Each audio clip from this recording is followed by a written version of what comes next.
ఎప్పటి నుంచో పప్పిని తీసుకురావాలంటున్న మా మా పాప కోరిక అయితే ఈరోజు తీరింది. పప్పిని అయితే తీసుకొచ్చాము. దానికి చెవుల్లో మొత్తం, దాని జుట్టులో మొత్తం పేలే ఉన్నాయి, చాలా పేలు ఉన్నాయి. ఎందుకు ఇన్ని పేలు ఉన్నాయంటే దాని తల్లికి ఉన్నాయంట, వాళ్ళ మమ్మీకి పేలు ఉంటే దీనికి కూడా పేలే బాగా పట్టేశాయి. చెవుల్లోకి కూడా వెళ్ళిపోయినాయి ఆ పేలన్నీ. ఇప్పుడు మా పాప చూసారా, దానికి నేనే బొట్టు పెడతాను అని రెడీగా కూర్చొని ఉంది ప్లేట్ తీసుకొని.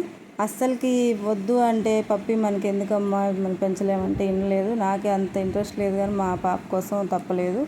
ఈ పప్పి చాలా చిన్నది, 25 డేసే ఉన్నాయి దానికి. పప్పికి 25 డేస్కే తీసుకొచ్చేసాం మేము దాన్ని పెంచుకోవాలని. తెచ్చిందాక అస్సలు ఊరుకోలేదు. వాళ్ళ మమ్మీ దగ్గర కొన్ని రోజులు ఉంచుదామమ్మా అంటే అస్సలు ఊరుకోలేదు. కావాలని తెచ్చిందాక ఊరుకోకపోతే తీసుకొచ్చేసాడు వాళ్ళ డాడీ. దాని తలలో మొత్తం చెవుల్లో ఉన్న పేలన్నీ తీసి చూస్తున్నాడు. దాని తర్వాత కూడా తెచ్చిన తర్వాత 2 రోజుల వరకు చూసాం మేము పేలన్నీ ఇంకెన్నెన్ని ఉన్నాయని.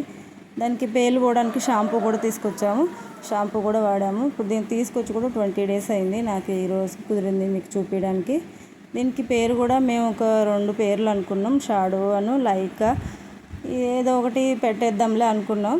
మీకేమైనా పేర్లు తెలిస్తే కామెంట్ చేయండి.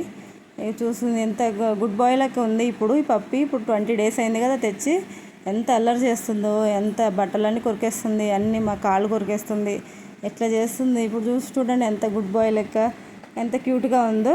ఇప్పుడు ఎంత పెద్దగా అయిందనేది నెక్స్ట్ వీడియోలో చూపిస్తాను. చూడండి. బాయ్.